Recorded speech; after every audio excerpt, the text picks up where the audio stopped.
Hi, I'm Dr. Francis, a world-renowned wildlife nutritionist. You may not have heard of me, but your pet sugar glider sure has. So let's talk about the top 10 foods never to feed your pet today.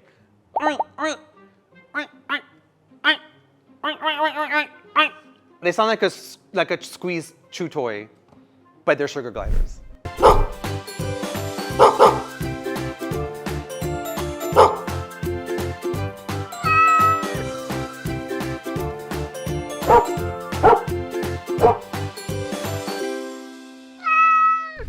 So we did talk about what foods are actually not toxic, but everyone thinks they are. Now we're going to do the opposite. Now I'm going to tell you about foods that actually are toxic, things that you never want to feed your dog or cat, ever in any certain amounts. Never, no, red list. And if anyone debates that with you, just tell them, thank you so much. Feed your pet whatever you like. Go in peace. I wish you well, but I will not be feeding this to my pet because there will be some serious consequences. Number 1, onions. Now this one is pretty steady across the board. I don't think anyone would actually debate that onions are okay in any amounts. They are very concentrated in thisulfide or N-propyl disulfide, so you really don't want to be risking it. These chemicals found in onion and other alliums, which is the onion family, have been shown in dogs and cats to alter the red blood cells, which could cause anemia down the line. And because they're so concentrated in it, you really don't want to feed any onions or any ingredients or spices that contain onions. So that's why you'll see a lot of spices, spice mixes, any kind of flavorings are also on toxic lists, because most of them contain onion, because humans love onion. Our taste buds love it. But for dogs and cats, keep it out. Number 2 is chocolate. Now this is, again, not a surprise. It's very, very common on the internet that chocolate is toxic. It has theobromine in it. This will negatively affect your dog's heart and nervous system. You do not want them to get their mouths and tongues and teeth on chocolate. But you probably have a friend that, their dog accidentally ate some chocolate and the dog is fine. Everyone has a friend that happened to. Like, oh no, I left the chocolate bar there and the dog ate it. Oh, but the dog is fine. So is chocolate really toxic? Well, I can explain that. It's because your friend is cheap and your friend only buys milk chocolate with maybe only 30 or 40% actual cocoa solids. The rest is all sugar, milk, and cocoa butter. But the cocoa solids is where the theobromine is. So if you're giving milk chocolate that has a lot less, and maybe you have a big dog, then maybe it's not enough to actually cause symptoms of the toxic compounds in your dog. It doesn't mean that it's good, it doesn't mean it's not toxic. It just means that your friend is cheap and lucky. If your friend was feeding 95% dark chocolate, this may be a very different conversation. So either make sure your dog or cat never has access to chocolate, or just be cheap like your friend and have milk chocolate in your house. Number 3 are grapes. Again, a very common one. Grapes are crazy. A small little grape could destroy a medium-sized dog's kidneys.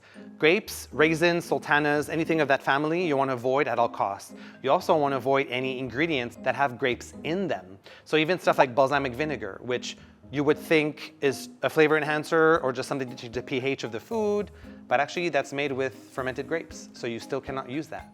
Anything that has grapes is a huge no-no. The next one to talk about are bones. So feeding raw meaty bones are an excellent source of calcium, minerals, and protein for most dogs.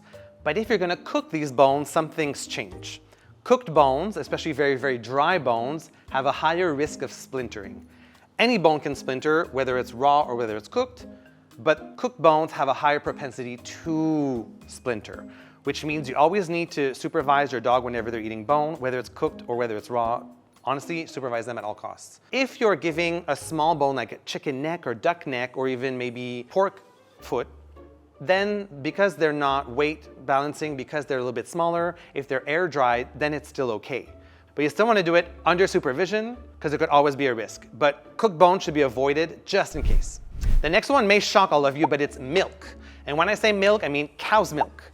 I mean the milk that you would buy at the grocery store that you and your kids and your mom and everyone drinks. Cow's milk is really high in lactose and dogs and cats just aren't able to digest this sugar.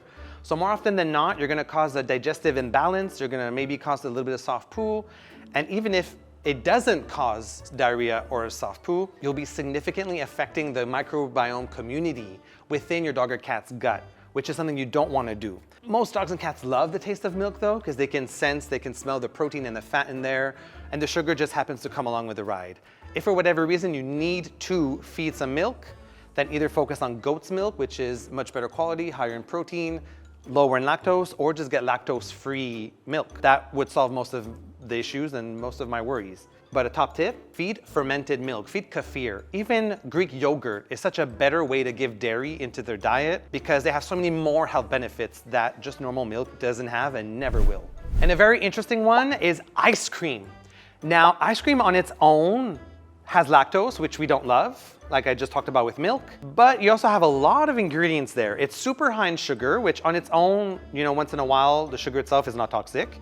It's a treat, right? But if you look at all the stabilizers, all the different preservatives that are in ice cream, that's when it gets a little bit dicey. So I would suggest that you avoid human ice cream. But luckily, you're getting more and more pet-friendly ice creams, just like the ones from PetCube here.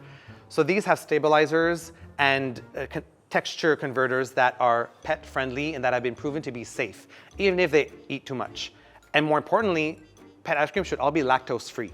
So you shouldn't have any concerns with gut health, flatulence, or even diarrhea, but it is a treat. Ice cream, by definition, needs to have some sugar.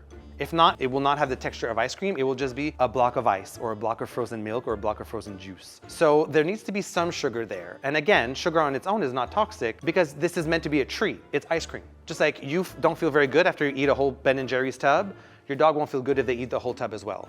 So small amounts regularly will lead to a happy, healthier, more cooled down and chilled dog or cat than if you were to give them a whole pint and then they just feel miserable. And then you gotta clean up their diarrhea.